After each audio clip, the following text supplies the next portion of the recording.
ইতিহাস থেকে পাওয়া যায়, হাদিসের মধ্যে এসেছে হযরত আবু তালহা রাদিয়াল্লাহু তাআলা আনহু এমন গরীব ছিলেন, আপনি আমি তো মনে করি পৃথিবীর বুকে আমাদের এক বেলা যদি না খাই মনে করি আমি বোধহয় সবচেয়ে গরীব। না না না, ইতিহাস পড়ে দেখেন তারা কিরকম গরীব ছিলেন। গরীব থাকার পরেও একবারের জন্য তারা নামাজ ছেড়ে দেয় না।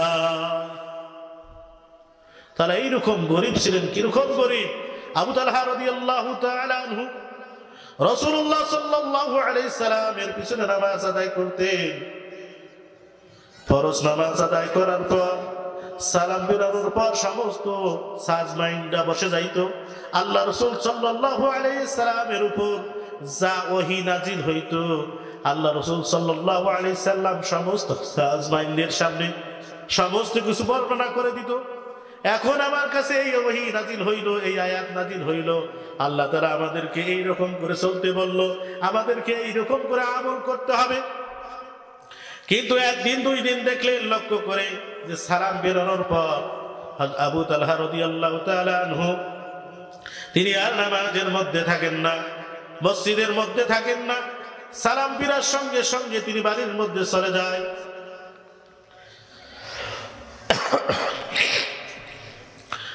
আবু বকর, উসমান, আলী সাজমাইন্ডা বিচার দিলেন, ইয়া রাসূলুল্লাহ, আবু তালহা তো বেয়াদব হয়ে গেছে। আমরা সমস্ত সাজমাইন্ডা নামাজ সালাম ফিরার শেষে নামাজ শেষ করার পর বসে থাকি, আপনি কি বলবেন?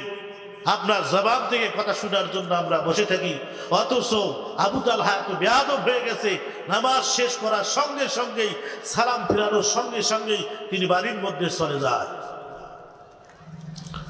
সাজমাইন্ডা দাঁড়িয়ে গেলেন, বললেন, ইয়া রাসূলুল্লাহ, আপনি আবু তালহার বিচার করেন, আবু তালহা কেন বাড়ির মধ্যে চলে যায় সালাম ফিরানোর সঙ্গে সঙ্গে? ইয়া রাসূলুল্লাহ, আপনি আবু তালহার বিচার করেন।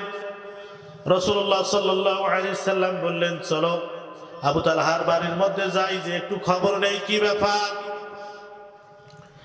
বিশ্বনবী হুজুর পাক সাল্লাল্লাহু আলাইহি সাল্লাম চলে আসলেন। আসার পর সালাম দিলেন, বললেন, আসসালামু আলাইকুম আহলাল বাইত। আবু তালহা বাড়ির মধ্যে চলে গেলেন। দেখেন রাসূলুল্লাহ সাল্লাল্লাহু আলাইহি সাল্লামের আদর্শ কিরকম, নীতি কিরকম। আপনি আমি তো কারো বাড়িতে গেলে হু হু শব্দে বাড়ির মধ্যে প্রবেশ করি কি করি না? আল্লাহ রাসূল বলেন, তোমরা যখন কারো বাড়ির মধ্যে প্রবেশ করবা, সেই বাড়ির মধ্যে প্রবেশ করার আগে তোমরা অনুমতি নাও। একবার, দুইবার, তিনবার অনুমতি নাও। অনুমতি নেওয়ার পর যদি ওই বাড়ি থেকে কোনো ধরনের সারা শব্দ না আসে, যতই তুমি দূর থেকে আসো না কেন, তাহলে ওই বাড়ি থেকে তুমি ফিরে চলে যাও।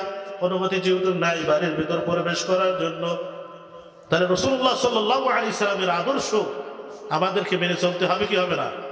আমরা যখন এই আদর্শ মেনে চলবো, জিনার আইনি নাজরু, চোখের দেখা হলো জিনা, তাহলে আমরা জিনা থেকে বেঁচে থাকবো। বাড়ির ভিতরে মহিলা মানুষ থাকতে পারে, কাপড় চোপড় এলোমেলো থাকতে পারে কি পারে না? যখন আমরা আপনি আমি সালাম দিয়ে রাসূলের আদর্শ মোতাবেক চলবো, সালাম দিয়ে অনুমতি চাইবো, তখন অনুমতি নেওয়ার পর দেখা যাবে যে বাড়ির মহিলারা অবশ্যই তাদের কাপড় চোপড় বা পর্দার আড়ালে তারা চলে যাবে। ঠিক না বেঠিক? এই জন্য রাসূলের আদর্শ আমাদের জীবনের মধ্যে নিতে হবে। এইরকম করা যাবে না, হ্যাঁ অমুক ভাই বাড়িতে আছেন, ভাবি বাড়িতে আছেন, বহু শব্দে ঢুকি পড়লো না, এসব কাজ করা যাবে না। আবার অনেক আছে টাকা ঋণ করছে, ঋণ করার পর যদি আসে পাওনাদার যদি আসে, আবার কয় চুপ করে থাকি, না বলা যাইবে না, শুনাই দেওয়া যাইবে না, টাকা চাইবে তো না, এরকম কাজ করা যাবে না। যেহেতু কর্দে হাসানা, এই কর্দে হাসানা আমরা নিলে সঠিক সময় পরিশোধ করব। আল্লাহ তাআলা আমাদের প্রত্যেককে সেই তৌফিক দান করে, সকলে বলে আল্লাহুম্মা আমিন। তা আবু তালহা রাদিয়াল্লাহু তাআলা আনহুর বাড়ির গেটের সামনে রাসূলুল্লাহ সাল্লাল্লাহু আলাইহি সাল্লাম চলে গেলেন। বাড়ির মধ্যে যাওয়ার পর গেটের মধ্যে সালাম দিলেন, আসসালামু আলাইকুম আহলাল বাইত। প্রথমবার সালাম দিলেন, কোন উত্তর পাইলেন না। দ্বিতীয়বার সালাম দিলেন, কোন উত্তর পাইলেন না। তৃতীয়বার সালাম দিলেন যখন রাসূলুল্লাহ, আসসালামু আলাইকুম আহলাল বাইত। তৃতীয়বার সালাম দেওয়ার পর উত্তর পাইলেন না। তৃতীয়বারও যখন উত্তর পাইলেন না, কোনো সারা শব্দ আসলেন না, অ্যান্সার আসলেন না, না আসার কারণে রাসূলুল্লাহ সাল্লাল্লাহু আলাইহি সাল্লাম ফিরে চলে যাইতেছেন। হঠাৎ করে কিছু দূর যাওয়ার পর আবু তালহা বাড়ির মধ্যে থেকে বাইর হয়ে রাসূলুল্লাহ সাল্লাল্লাহু আলাইহি সাল্লামের পিছনে দৌড় দিলেন। সামনে গেলেন, যাওয়ার পর বললেন, আসসালামু আলাইকুম ইয়া রাসূলুল্লাহ, ইয়া হাবিবাল্লাহ। আপনি বেয়াদবি নেবেন না, আমার দেরি হয়েছে, আপনি আমার বাড়ির সামনে এসেছেন। আপনি তো হলেন রাহমাতাল লিল আলামিন, আপনি তো রাসূলদের সরদার, আপনি তো খাতামান নবিয়্যিন, আপনি তো শেষ নবী। আপনার সঙ্গে বেয়াদবি করার জন্য আমি বাড়ির মধ্যে থাকি নাই, আমি আনসার না দেওয়ার জন্য, শুনাই না দেওয়ার জন্য বসে থাকি নাই ইয়া রাসূলুল্লাহ। রাসূলুল্লাহ সাল্লাল্লাহু আলাইহি সাল্লাম একটু মনটা খারাপ হয়ে গেছে। একবার নয়, দুইবার নয়, তিনবার আমি বাড়ির মধ্যে সালাম দিলাম, আমার সালামের আনসার পাইলাম না। অথচ এখন এসে বলতেছো ইয়া রাসূলুল্লাহ আপনি মন খারাপ করবেন না। রাসূলুল্লাহ সাল্লাল্লাহু আলাইহি সাল্লাম বললেন, আবু তালহা কি ব্যাপার তোমার? প্রত্যেক দিন নামাজ, ফরজ নামাজ পর সালাম ফেরানোর সঙ্গে সঙ্গেই তুমি বাড়ির মধ্যে চলে আসো, আমার বাকি সাহাবীরা বসে থাকে মসজিদের মধ্যে আমার কাছ থেকে কথা শোনার জন্য। কারণটা কি? তোমার উদ্দেশ্যটা কি? কি এবং তোমার প্রয়োজন? তুমি সালাম ফেরার সঙ্গে সঙ্গে বাড়ির মধ্যে চলে আসো। আবু তালহা বললেন, ইয়া রাসূলুল্লাহ আমি তো আর এমনি এমনি আসি না, আপনি আমার প্রতি মন খারাপ করবেন না।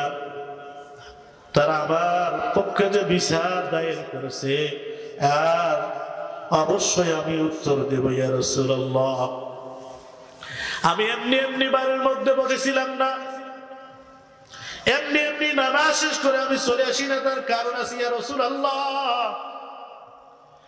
আপনি জেনে হয়তো কষ্ট পাবেন, এই জন্য আপনাকে আমি জানাই না ইয়া রাসূলুল্লাহ। যেহেতু আপনার কাছে আমার এই বিষয় নিয়ে অনেক আমার সাজমাইনরা, অনেক আমার বন্ধুরা আমার বিচার জানাইছে, আপনার কাছে নালিশ করছে, অবশ্যই অবশ্যই আমি এর আনসার দেব ইয়া রাসূলুল্লাহ। ইয়া রাসূলুল্লাহ আপনি যে আমার শরীরের মধ্যে এই চাদরটা পরিধান করা দেখতেছেন, এই চাদরটা আমার শুধু পুরা বাড়ির মধ্যে আমরা স্বামী স্ত্রী নামাজ পড়ে একটা মাত্র চাদর ইয়া রাসূলুল্লাহ, আমাদের কোনো চাদর নাই, আর কোনো কাপড় চোপড় নাই ইয়া রাসূলুল্লাহ। যখন ফরজ নামাজের সময় হয়ে যায়, অক্ত চালু হয়ে যায়, আমি তড়িৎ গতিতে যাই আপনার পিছনে ফরজ নামাজটা আদায় করি ইয়া রাসূলুল্লাহ। সালাম ফিরার সঙ্গে সঙ্গে আমি বাড়ির মধ্যে চলে আসি, তার কারণ হইল আমি বাড়ির মধ্যে আসার পর আমি এমন একটা ঘরের মধ্যে গর্ত করছি ইয়া রাসূলুল্লাহ। আমি ওই গর্তের মধ্যে নেমে যাই, যাওয়ার পর আমার এই চাদরটা আমার স্ত্রীকে দেয়, এই চাদর পরিধান করে সে সেই ওয়াক্তের নামাজ আদায় করে ইয়া রাসূলুল্লাহ। আপনার আমার জীবনে এত কাপড় চোপড় থাকার পর কোনো অভাব নাই, কোনো শান্তির কোনো অভাব নাই, দুঃখ কষ্ট জ্বালা যন্ত্রণা নাই, তারপরও আমরা নামাজ আদায় করি না। এত বড় একটা মাহফিলের আয়োজন করলো, আমরা সেই মাহফিলের মধ্যেও আসলাম না। মসজিদের মধ্যে যখন মুয়াজ্জিন আমাদেরকে ডাক দেয় হাইয়া আলাস সালাহ, হাইয়া আলাল ফালাহ, তারপরও আমরা যাই না কল্যাণের দিকে। আমাদেরকে যে কল্যাণের দিকে ডাকে আমরা তারপরও যাই না। অথচ আল্লাহ রাসূল সাল্লাল্লাহু আলাইহি সাল্লাম বুখারীর বর্ণনা বলেন, আউয়ালু মা ইউহাসাবু বিল আবদি ইয়াউমাল কিয়ামাতিস সালাহ। কিয়ামতের ময়দানে সর্বপ্রথম আল্লাহ তাআলা নামাজের হিসাব লইবে। আবু তালহা যখন বলতেছি, ইয়া রাসূলুল্লাহ আমার শরীরে যে পোশাকটা দেখতেছেন, যে চাদরটা দেখতেছেন, এই চাদরটা আমি গর্তের মধ্যে নেবে করে দেই আমার স্ত্রীকে, আমার স্ত্রী ওই ওয়াক্তের নামাজ আদায় করে ইয়া রাসূলুল্লাহ। এই জন্য আমি বসে থাকতে পারি না।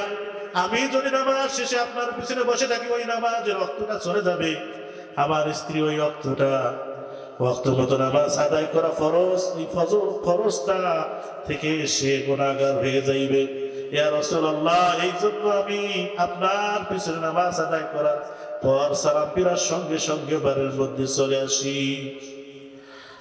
দয়ার নবী, মায়ার নবী দু চোখ দিয়ে পানি ঝরঝর করে পড়তেছে আর ডাকতেছে, আবু বকর, ওমর, ওসমান, তোমরা তো আবু তালহার কোন খবর নিলে না। আবু তালহা এত কষ্টের মধ্যে আছে, নামাজ ছাড়ে নাই, নামাজ ছাড়ে নাই, নামাজ ছাড়ে নাই। আপনি আমি এত শান্তির মধ্যে থাকি, খাওয়ার কোনো অভাব নাই, কাপড়ের কোনো অভাব নাই, তারপরও নামাজের মধ্যে যাই না। মনে করি কি আমার বয়সে হয় না।